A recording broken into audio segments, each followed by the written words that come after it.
Laws of exponents using division. After watching this video, I will be able to divide monomials using the laws of exponents.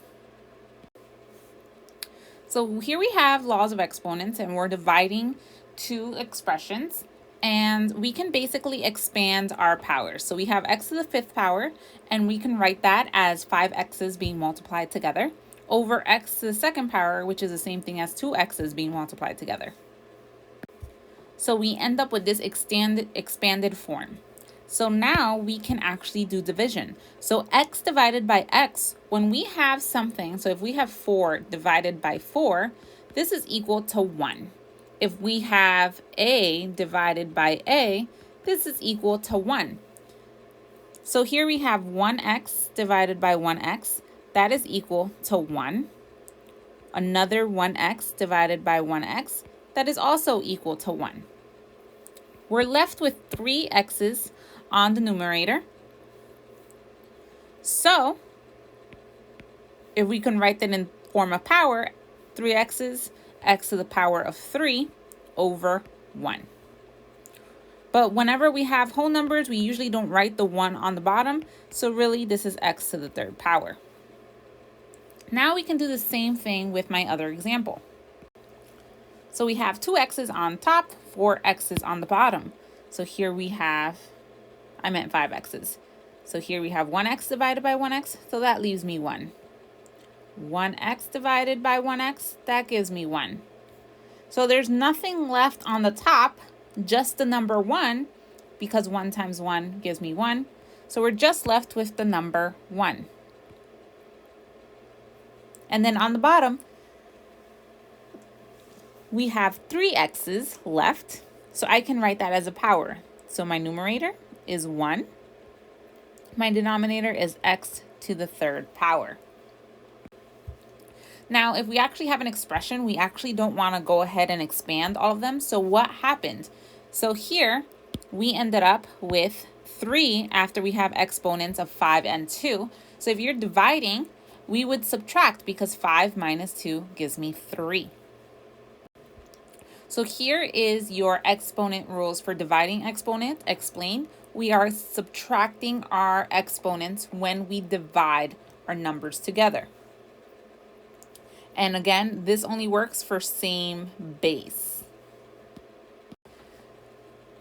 So because we are dividing and we're going to end up with fractions, there are certain things we need to remember about fractions. So remember that the top number of a fraction is called the numerator, and the bottom number of a fraction is called the denominator. Also remember that fraction is really division, and the top number is being divided by the bottom number. So if I have 3 over 4, this is the same thing as 3 divided by 4.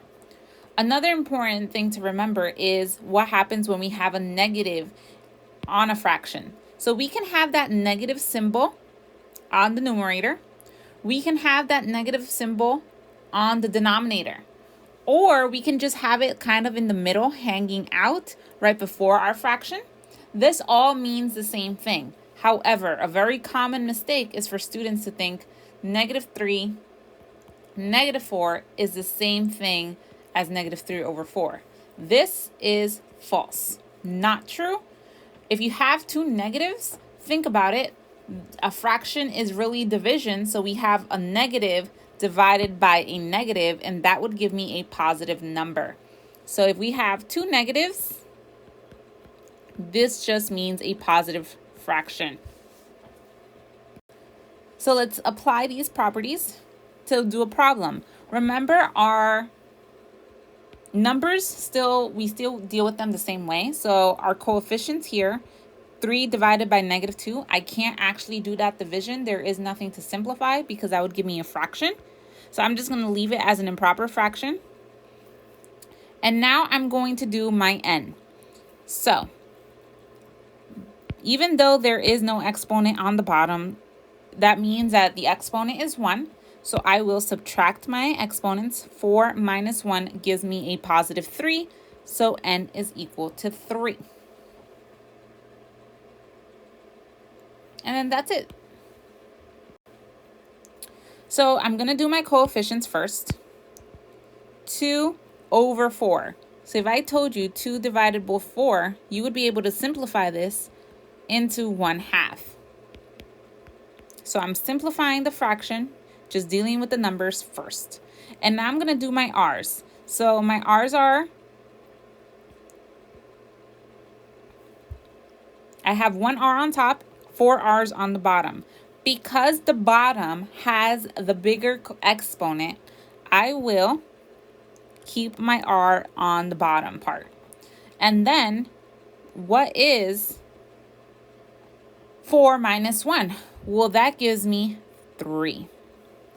So there will be 3, 1 over 2r to the 3rd power. Now you try. Remember, do each one individually so we can simplify our coefficients and then our y's and x's. Careful, where does your y and x belong?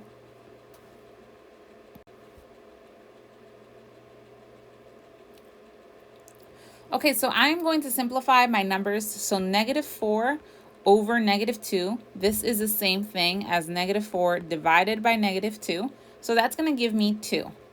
And then for my y's, I have 1 y on top, 1 y on the bottom, so it cancels each other out. And then I'm left with 2 x's on top, 3 x's on the bottom. Because the bottom has the bigger exponent, I will keep my x on the bottom.